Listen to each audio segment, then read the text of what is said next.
1949, que inclusive com a participação de um brasileiro que votou na ONU a favor de Israel, eles novamente viraram um só reino, a nação de Israel. Eles juntaram todas as tribos novamente, agora, em 1949, que aconteceu isso. Ok, Jeroboão. Quando fala em Jeroboão, lembre-se, uma nova religião. Uma nova religião. Até esse ponto da história bíblica, Jeroboão foi descrito nos termos mais positivos.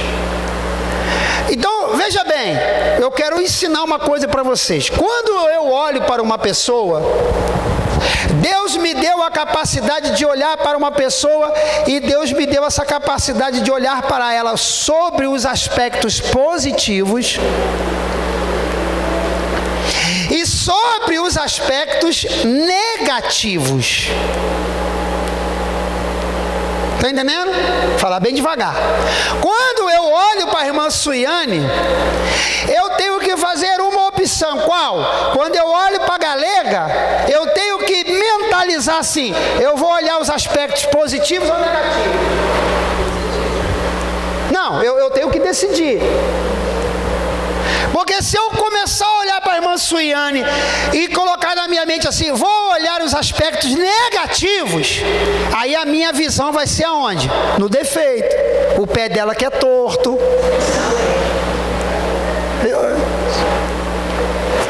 Entendeu? Eu vou começar a minha atenção vai ser voltada para o negativo. Mas se eu quiser olhar para a Suiane e na minha mente eu colocar na minha mente, na minha alma que eu vou querer olhar os aspectos positivos, aí eu vou dizer que ela é bonita, que os olhos dela são extraordinários, que ela é uma mulher de caráter extraordinário, que ela ama muito essa igreja. Ninguém deu glória a Deus. Que ela ama as irmãs. Eu vou olhar os aspectos positivos. É na nossa capacidade, na nossa natureza. Todos nós temos coisas boas e coisas ruins. Se eu quiser olhar um defeito no Josadac, eu vou achar um monte. Ou não? Mas se eu quiser olhar uma coisa positiva no Josadac, eu vou dizer para ele assim, ó, o cara que está com 63 anos, galanzão, magrinho, sobe no andaime, parece um garoto de 18. Olha lá como é que ele vai gostar. Ele vai se sentir até mais vitaminado. Agora vejo que isso é tão sério, irmão, tão sério, que quando um camarada está cego, ele só consegue ver o negativo, ele não consegue ver o positivo. Quando vai muito mal na vida dele, ele olha para a irmã Priscila e só vê coisa ruim, só o negativo. Não consigo enxergar nada de bom nele. Todos nós temos características boas e características ruins. Se você quiser olhar para mim, para o pastor Moisés, e querer achar em mim defeitos, você vai ter uma lista enorme. Prepara a caneta e o papel, porque eu sou um homem cheio de defeito. Mas se você quiser olhar para mim e elencar minhas características boas, você vai encontrar umas 2 ou 3.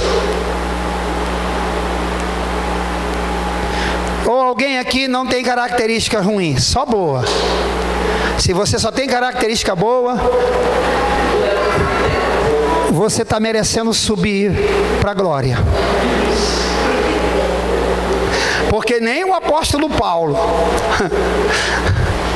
ele diz, eu não julgo que eu alcancei a perfeição, mas uma coisa eu faço, eu esqueço-me das coisas que para trás ficam. Eu sigo para o alvo. Todos vocês que estão aqui assentados, vocês têm coisa boa.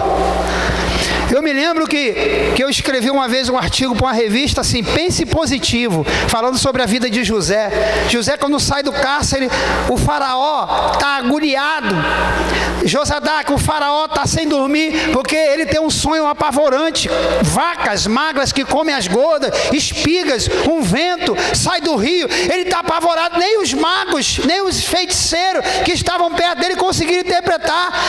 E chamam José, lembra de José? José está na cadeia. Quando José vem, o faraó diz: você é capaz de interpretar esse sonho horripilante, apavorante que eu tive? José disse assim para ele: olha, eu não sei se o sonho é bom ou é ruim, mas eu sei de uma coisa: o meu Deus é poderoso, aleluia, para decifrar esse negócio. Se José fosse um crente da Assembleia de Deus de hoje em dia, ele ia dizer assim: faraó, tu está perdido, tu vai arder no mármore do inferno, e você está assim, está assado. E ele, José, pensou positivamente. Ele diz: eu não sei o que você tem para me falar, eu não sei qual é o sonho, mas eu sei uma coisa: o meu Deus, aleluia, o Deus do meu pai, ele é poderoso, aleluia. E ele pensou positivamente.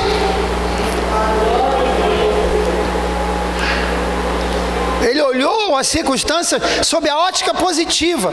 Então, nós agora, até agora, nós achamos que Jeroboão é um Robin Hood, que ele tira dos ricos para dar aos pobres. Ele está irado com a casa de Salomão, com o saque, com a injustiça, com o enriquecimento, com o ouro, às custas do pobre, do povo. Positivo isso? Positivo. Comprou uma briga pelo pobre, pelo injustiçado, pelo órfão, pelo desterrado, por aquele que trabalhava muito. Roboão? Não, Roboão diz: se o meu pai açoitava vocês com açoite, eu agora vou açoitar vocês com escorpião. Esse é o lado negativo de Roboão. Qual foi o lado positivo dele? O lado positivo foi que quando ele preparou o exército para fazer guerra contra essas tribos aqui, ó, essas 10 tribos aqui, veio Semaias, um profeta, e disse para ele: não faça isso, porque essa divisão vem de Deus. E ele disse assim: então vão cada um para sua casa, quem quiser junta comigo. Aí vinha só as 2 tribos ali, e ele desistiu daquela guerra contra os irmãos. Ia ser muita gente morta, o sangue de inocente, as cidades iam ser queimadas, ia ser uma guerra sangrenta entre irmãos. Mas por causa de um homem que ouviu o profeta, a guerra foi evitada. Agora nós vamos ver esse Jeroboão sob o aspecto negativo, ok? Ok. Daqui em diante, as coisas começam a descer de nível. Nós vamos ver então os eventos que sucedem a Jeroboão e que dão a Jeroboão a fama na Bíblia de uma das piores reputações de rei da Bíblia, esse tal de Jeroboão. Tudo começa com uma preocupação que ele tem específica. Veja bem, o Roboão está em Jerusalém, 2 tribos estão reunidas com ele, ele esqueceu esse negócio de guerra, perdeu 90% do reino, perdeu 90% da economia, não quis fazer guerra, está em Jerusalém, na capital do reino dele, vivendo. Só que em Jerusalém estava o Miscã, diga Miscã. O templo sagrado de Salomão estava em Jerusalém. O que Jeroboão pensou? Ele disse assim: olha, se esse povo, aquelas 10 tribos, começar a ir a Jerusalém, sacrificar ao Senhor, haverá um quebrantamento de coração do povo. O povo vai olhar o templo do Senhor em Jerusalém, vai ver lá que Roboão está lá cultuando a Deus, e o coração do povo que me seguiu com desejo de libertação do jugo da casa de Salomão, eles vão se converter e vão voltar novamente a ficar debaixo da tutela de Roboão.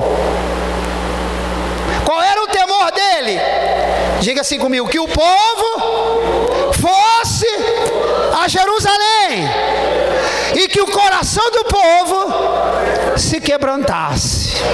Esse era o temor dele. Se o povo começar a cultuar, ele diz sacrifício. Se o povo começar a ir para Jerusalém e sacrificar, esse povo vai mudar o coração. E em mudando o coração, eles mudarão também de perspectiva e vão pensar na possibilidade de me matar para que Roboão continue governando. O que eu vou fazer? Diga comigo, vou inventar uma religião. Vou inventar uma doutrina, vou inventar um negócio aqui. E aí ele faz o seguinte: ele cria uma religião alternativa e uma cidade que seja capaz de substituir Jerusalém, a cidade da paz.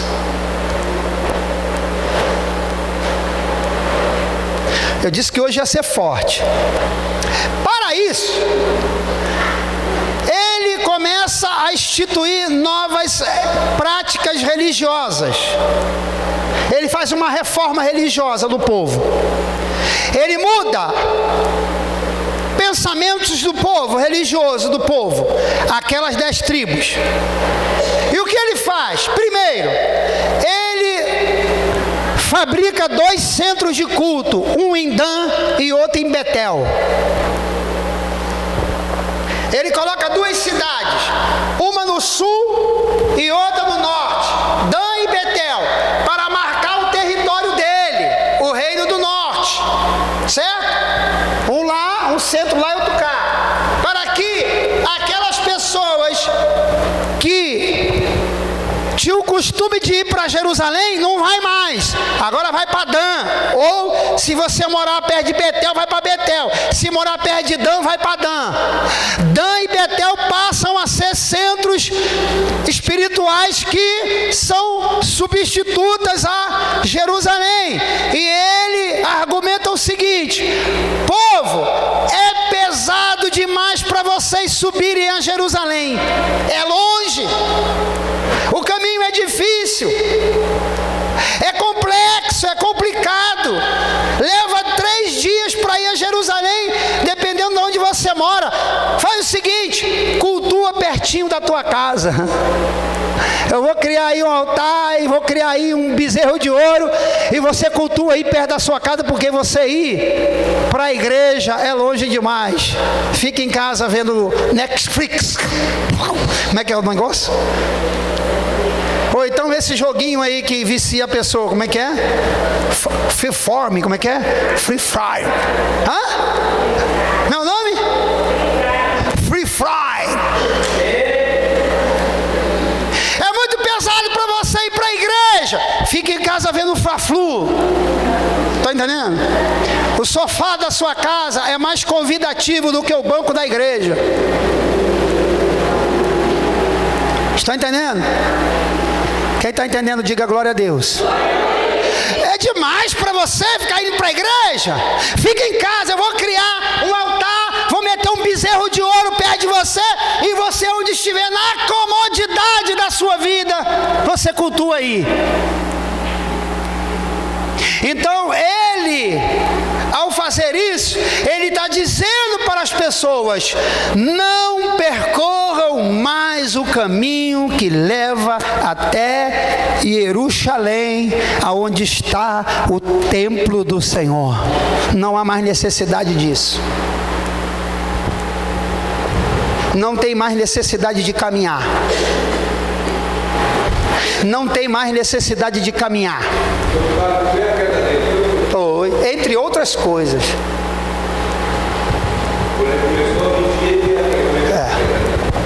Exatamente. E aí ele vai fazer o seguinte: ele vai criar 2 bezerros de ouro.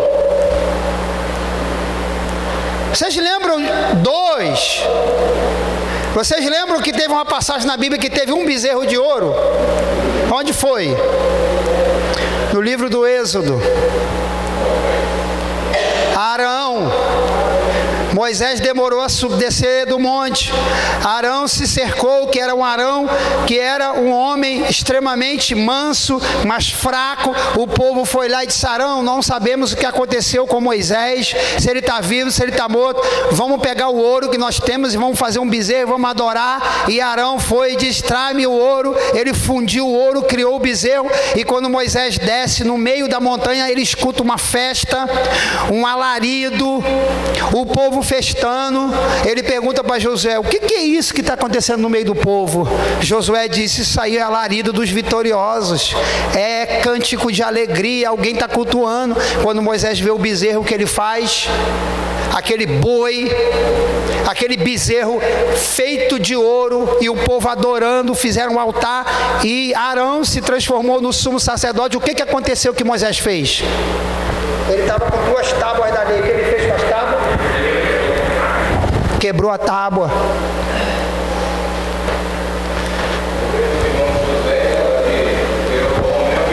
Mesma pessoa.